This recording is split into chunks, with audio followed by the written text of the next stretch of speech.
आज की वीडियो की शुरुआत ना एक कहावत के साथ करना चाहती हूं। कहते हैं कि failing to plan is planning to fail. यानी कि किसी ने अगर अपनी जिंदगी की प्लानिंग नहीं की ना, तो ये मानकर चलिए कि उसने अपने फेलियर की प्लानिंग बिना शर्त के शुरू कर दी है। नमस्कार, मैं हूं पल्लवी नागपाल जयरत और स्वागत करती हूं आपका बड़ा बिजनेस के इस प्रॉब्लम सॉल्विंग कोर्स में, जो आधारित है टाइम मैनेजमेंट पर। इस वीडियो में हम आज बात करने वाले हैं कि वो कौन कौन से इफेक्टिव तरीके हैं जिनके जरिए आप अपने टाइम को बेहतर तरीके से मैनेज कर पाएंगे। इसके अलावा हम कई और मुद्दों पर भी इस वीडियो में बात करने वाले हैं। हम आपको यह बताने वाले हैं कि इफेक्टिव प्लानिंग क्या होती है, आपको अगर इफेक्टिव प्लानिंग करनी है तो आप कैसे कर सकते हैं, क्यों आपके लिए इफेक्टिव प्लानिंग करना जरूरी है और क्या क्या फायदे होते हैं इफेक्टिव प्लानिंग करने के। कौन से ऐसे इंपॉर्टेंट स्टेप्स हैं जो आपको ध्यान रखने होंगे अगर आप इफेक्टिव प्लानिंग करना चाहते हैं, और क्या चैलेंजेस आपको फेस करने पड़ सकते हैं इफेक्टिव प्लानिंग में। तो चलिए वीडियो की शुरुआत करते हैं गोल्डन स्टेटमेंट के साथ। Plans are nothing, planning are everything. दोस्तों, जब हम प्लान बनाते हैं तो बड़ा ही आसान सा लगता है, लेकिन जब हम प्लानिंग करना शुरू करते हैं ना, तो मुश्किलें हमें साफ साफ नजर आने लग जाती है। पहले ये जान लेते हैं कि प्लानिंग आखिरकार होती क्या है। देखिए, planning is the process of thinking about the activities required to achieve a desired goal. किसी भी निश्चित गोल को अचीव करने के लिए जो भी नेसेसरी प्रोसेस आप फॉलो करते हैं ना, उसी को हम प्लानिंग कहते हैं। देखिए, ये जो होता है ना, ये पहला और सबसे अहम स्टेप होता है जब भी आप किसी रिजल्ट को अचीव करना चाहते हैं। देखिए, इस प्रोसेस में आप अपने फ्यूचर प्लान्स और गोल का एक ओवरऑल असेसमेंट करते हैं। उसके बाद उसकी जरूरत के मुताबिक आप अपने नेक्स्ट कोर्स ऑफ एक्शन को प्लान कर लेते हैं। और इस पूरी प्रोसेस को ना हम 3 हिस्सों में डिवाइड करते हैं: determination of goal and objective, listing of specific action to reach to the goal, और साथ ही साथ कितना टाइम पीरियड लगने वाला है जब आप अपने गोल को अचीव करेंगे। जैसे कि अब एक इंसान है, अपना खुद का सक्सेसफुल बिजनेस शुरू करना चाहता है, तो ऐसे में वो क्या करेगा कि वो उसी दिन सब कुछ अचीव नहीं कर लेगा।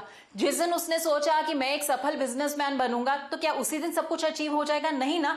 उसके लिए उसे प्रॉपर प्लानिंग करनी होगी।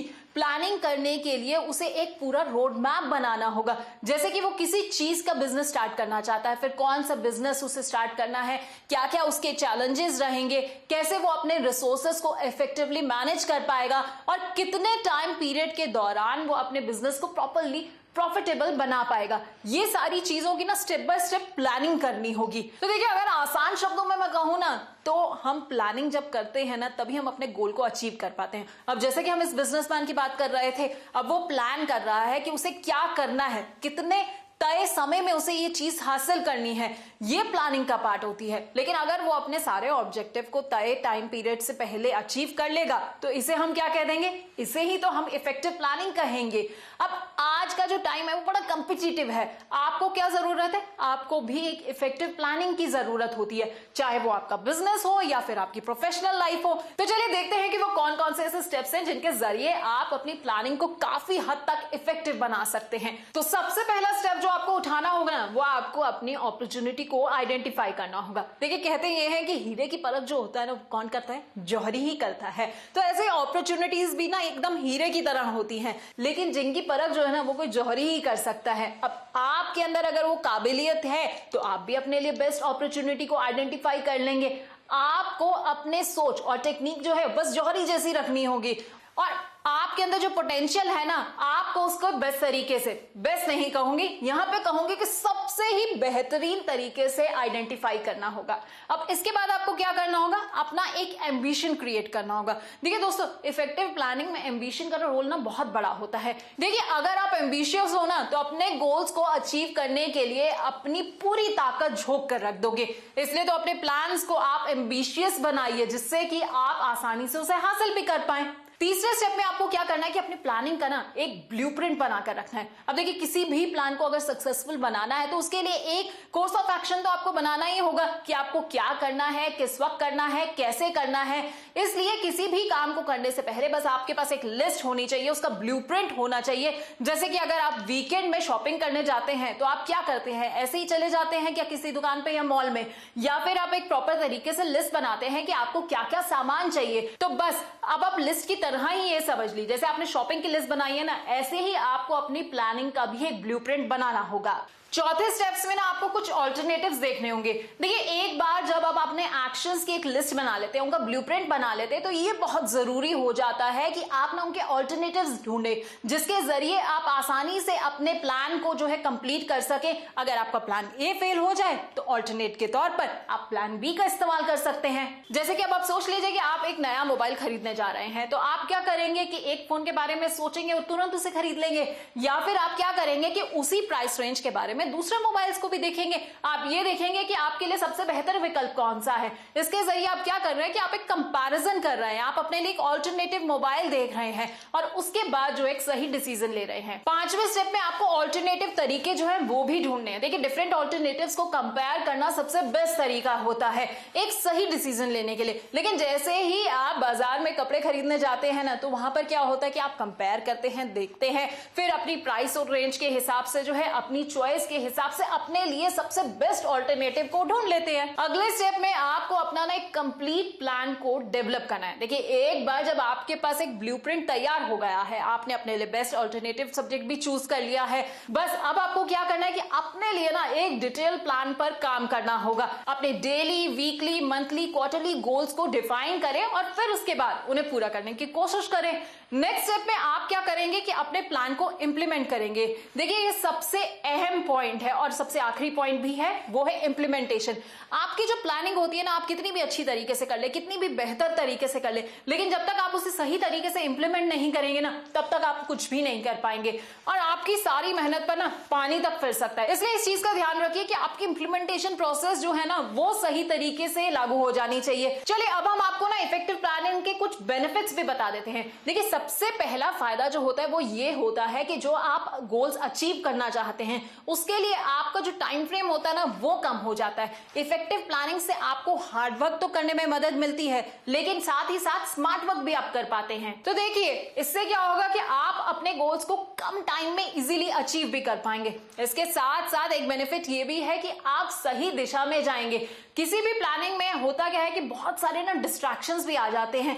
कई बार ऐसा होता है कि हम बैड डिसीजंस ले लेते हैं, पर इफेक्टिव प्लानिंग के प्रोसेस को फॉलो करते ही ना आप तमाम कमियों से आसानी से पार पा पाएंगे और सही डायरेक्शन में, यानी कि सही दिशा की तरफ ही जाएंगे। अच्छा, इफेक्टिव प्लानिंग का एक बहुत बड़ा फायदा ये भी होता है कि आप अपने तमाम रिस्क को अच्छे से मैनेज कर पाते हैं। रिस्क देखिए, किसी भी प्लानिंग का ना बड़ा ही इंपॉर्टेंट हिस्सा होता है। अब अगर आप डायरेक्शनल लेस प्लानिंग कर रहे हैं, यानी कि किसी दिशा की आप बात ही नहीं कर रहे हैं, तो बहुत चांसेस ये है कि आपके साथ में काफी सारे रिस्क इन्वॉल्व हो जाएंगे। क्योंकि ऐसे में क्या होता है कि बहुत सारे डिसीजन जो होते हैं ना, वो तो आप ले लेते हैं, लेकिन उनके साथ जुड़े हुए रिस्क को इवैल्यूएट नहीं करते हैं। पर इफेक्टिव प्लानिंग के थ्रू आप अपने तमाम डिसीजंस को एक सिस्टमैटिक प्रोसेस के जरिए जो है इंप्लीमेंट कर सकते हैं, जिससे क्या होता है कि आपके रिस्क जो होते हैं वो काफी कम हो जाते हैं।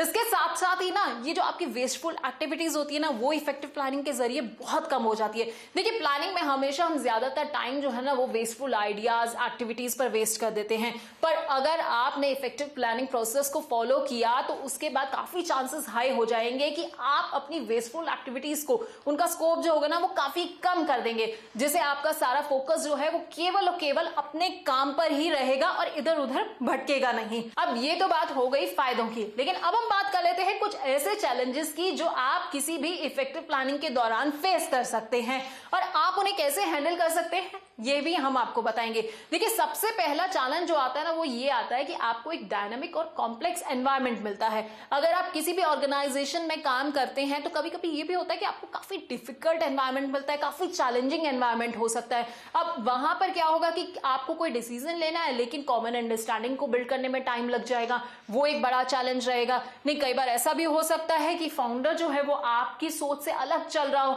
और हो सकता है कि आपके को फाउंडर जो है वो कुछ और चाहते हो, वो अपने बिजनेस को किसी और दिशा में लेकर जाना चाहते हो। अब ऐसे सिनेरियो में ना कई बार लोग बहुत इमोशनल हो जाते हैं, लेकिन आपको क्या करना है, ऐसी जगह पर इमोशनल होने के बजाय आपको लॉजिकल बनना होगा।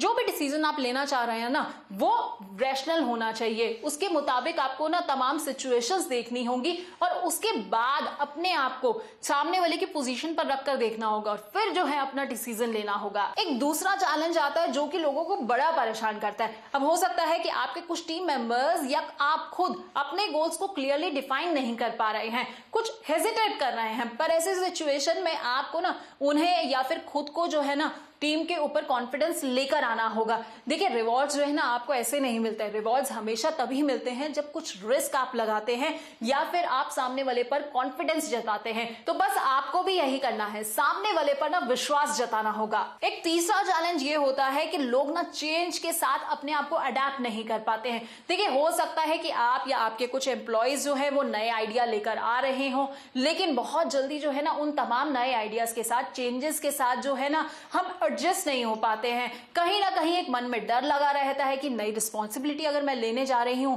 तो वो कैसी होगी, या फिर ऑर्गेनाइजेशन में कुछ चेंजेस हो रहे हैं तो वो मेरे लिए कैसे होंगे।